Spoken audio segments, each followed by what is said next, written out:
Hello my dear student, मेरे YouTube channel में आपका स्वागत है। आज का जो टॉपिक है वो है प्रसव।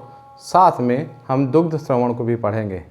प्रसव जिसको हम पार्चुरेशन कहते हैं, साथ में लैक्टेशन के बारे में डिटेल में हम समझेंगे और समझेंगे कि प्रसव में कौन कौन से हार्मोन सहायक होते हैं और जो मेमरी ग्लैंड होती हैं जिनको स्तन ग्रंथियाँ कहते हैं उसमें दूध का श्रावण कैसे होता है।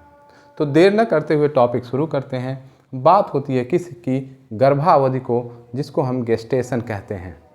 गर्भावधि होता क्या है कि जो शिशु माँ के पेट में पल रहा है वो जब माँ के गर्भ में आया उस समय से लेके और जब बच्चा बाहर निकलेगा तो उस बीच की जो अवधि होती है, समय होती है, उसी को हम गर्भावधि गेस्टेशन कहते हैं। यह अलग अलग जीवों में अलग अलग होती है।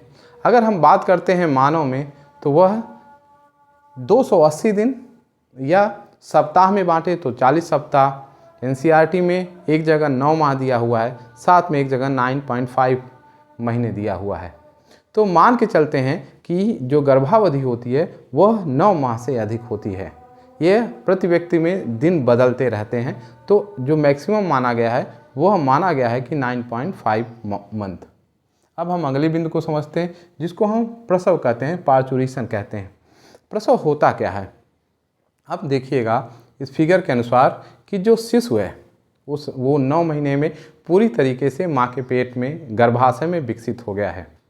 अब जब विकसित हो गया है तो अब यह शिशु का समय आ गया है कि माँ के पेट से बाहर निकले।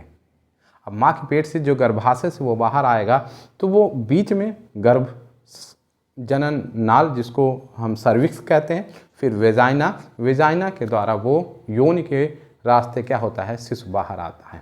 इस बाहर आने की प्रक्रिया ही प्रसव या पार्चुरेशन कहलाती है।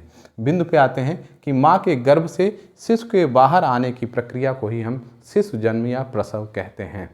अगले बिंदु पे आते हैं।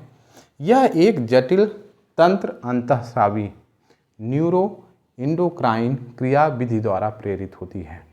ये बड़ी महत्वपूर्ण बात है कि जो प्रसव पार्चुरेशन होता है वह एक आसान प्रक्रिया नहीं है कि गर्भाशय में पूरा हुआ और शिशु बाहर आ गया। यह एक न्यूरॉन तंत्र, एक न्यूरो सिस्टम काम करता है, साथ में उसमें एक इंडोक्राइन सिस्टम भी लगा रहता है, क्योंकि माँ के शरीर में कई हार्मोन्स निकलते हैं जो प्रेरित करते हैं उस शिशु को बाहर आने के लिए। वो कौन से हार्मोन्स होते हैं, कैसे निकलते हैं, इसको आगे समझते हैं। बात होती है कि गर्भ उत्क्षेपण प्रतिवर्त, जिसको हम क्या कहते हैं, फीटल इजेक्शन रिफ्लेक्स। ये होता क्या है? अब फिगर के अनुसार माँ के पेट में बच्चा 9 महीने का पूरा हो गया। अब जैसे 9 महीने का पूरा हो गया तो जो अपरा है, प्लेसेंटा जिसे कहते हैं, वो माँ से जुड़ा हुआ है और जो बच्चा है उन दोनों के बीच नाभि रज्जु, जिसको अम्बिलिकल कॉर्ड कहते हैं, वो जोड़े हुए हैं। अब होता क्या है कि जैसे 9 महीने पूरे हो जाते हैं तो अपरा और जो शिशु है वो क्या करते हैं, कुछ मैसेज सिग्नल भेजते हैं। कहाँ सिग्नल भेजते हैं? गर्भाशय की दीवारों को। जो गर्भाशय की पेशी स्तर होती हैं, जहाँ पेशियाँ होती हैं, उनको एक मैसेज जाता है कि वो धीरे धीरे क्या करें, संकुचन करें, कॉन्ट्रैक्शन करें। अब जैसे ही सिग्नल का प्रभाव पड़ता है तो गर्भाशय की दीवारें संकुचन कॉन्ट्रैक्ट होने लगती हैं, और जैसे कॉन्ट्रैक्ट होने लगती हैं तो इसी कॉन्ट्रैक्शन को जो होता है इसी को हम कहते हैं गर्भ उत्क्षेपण प्रतिवर्त।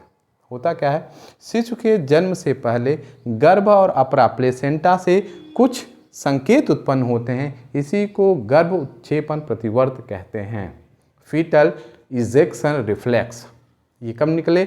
जब प्लेसेंटा और भ्रूण ये क्या करते हैं, एक मिल के साथ में सिग्नल देते हैं, किसको, गर्भाशय को, कि उसकी दीवारें आपस में क्या हो, कांटेक्ट हो, संकुचित हों और वो सिग्नल निकले। अब इस सिग्नल का काम क्या होता है, ये सिग्नल किस तरीके से प्रसव को प्रेरित करता है? होता क्या है कि जैसे ये सिग्नल निकला, यह गर्भाशय के पेशियों को हल्के संकुचन को प्रेरित कर रहा है, कॉन्ट्रैक्शन होगा। अब होगा क्या, यह गर्भाशयी संकुचन माता के पीयूष ग्रंथि को प्रेरित करते हैं।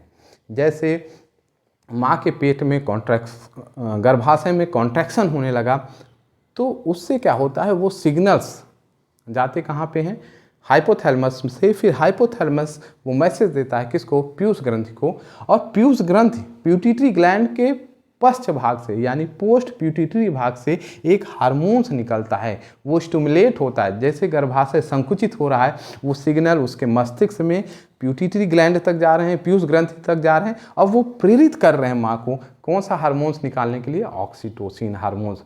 अब इस जो गर्भाशय में संकुचन है वो प्रेरित कर रहा है पीयूष ग्रंथि को ऑक्सीटोसिन निकालने के लिए। अब ये हार्मोन्स करता क्या है, जैसे इस हार्मोन्स ब्लड में आया और वो ऑक्सीटोसिन कहाँ तक, माँ के गर्भाशय तक पहुँचता है, तो होता क्या है कि ऑक्सीटोसिन गर्भाशय के संकुचन को बढ़ा देता है। ये हार्मोन्स करता क्या है कि वो जो गर्भाशय में पेशियों में जो कंट्रैक्शन और बार बार हो रहा है उसकी गति को और बढ़ा देता है, उसमें और तेज़ी ला देता है, जिससे क्या होता है कि संकुचन की जो दर होती है और जो मात्रा होती है वो बढ़ जाती है। अब जैसे ये बढ़ा संकुचन, तो ये संकुचन और तेज़ी से ऊपर सिग्नल जाते हैं कहाँ पे, पीयूष ग्रंथि को, और वो पीयूष ग्रंथि को और प्रेरित करता है ऑक्सीटोसिन निकालने के लिए। अब होता क्या है, जब संकुचन बढ़ रहा है तो ये अधिक संकुचन से पीयूष ग्रंथि से और अधिक ऑक्सीटोसिन हार्मोन्स निकलने लगता है। अब क्या होगा, गर्भाशय के अधिक संकुचन के कारण गर्भ जनन नाल से बाहर आ जाएगा। अब जैसे कॉन्ट्रैक्शन अधिक बढ़ गया, लेबर पेन होने लगता है, उस समय रिलैक्सिन हार्मोन्स में निकलता है जो कार्टिलेज को और जो पेल्विक गर्डल होता है वहाँ पे क्या करता है, मसल्स को बहुत तेज इलास्टिसिटी उसमें तनने की क्षमता आ जाती है, और वह गर्भनाल सर्विक्स और योनि के द्वारा उस दबाव में, जो यूट्रस के संकुचन के दबाव से वो बच्चा क्या आ जाता है, बाहर आ जाता है। इसी को हम प्रसव और पार्चुरेशन कहते हैं। तो सबसे महत्वपूर्ण रोल किसका रहा, ऑक्सीटोसिन का। साथ में शिशु के जन्म के तुरंत बाद अपरा प्लेसेंटा भी बाहर आ जाता है। माँ और शिशु के बीच जो संबंध था वो प्लेसेंटा के द्वारा था। जब शिशु बाहर आता है तो उसके साथ नाभि जिसको एम्बिलिकल कॉर्ड, नाभि रज्जु होती है, वो भी बाहर आती है, और उसके साथ थोड़े ही समय में प्लेसेंटा यानी अपरा भी बाहर आ जाता है। अब शिशु जब बाहर आता है तो डॉक्टर क्या करते हैं, उस नाल को नाभि से जो जुड़ी होती है उसको थोड़े ऊपर से क्या बहुत हाइजीन तरीके से काटते हैं और उसको क्या करते हैं, नाभि रज्जु को शिशु से अलग कर देते हैं।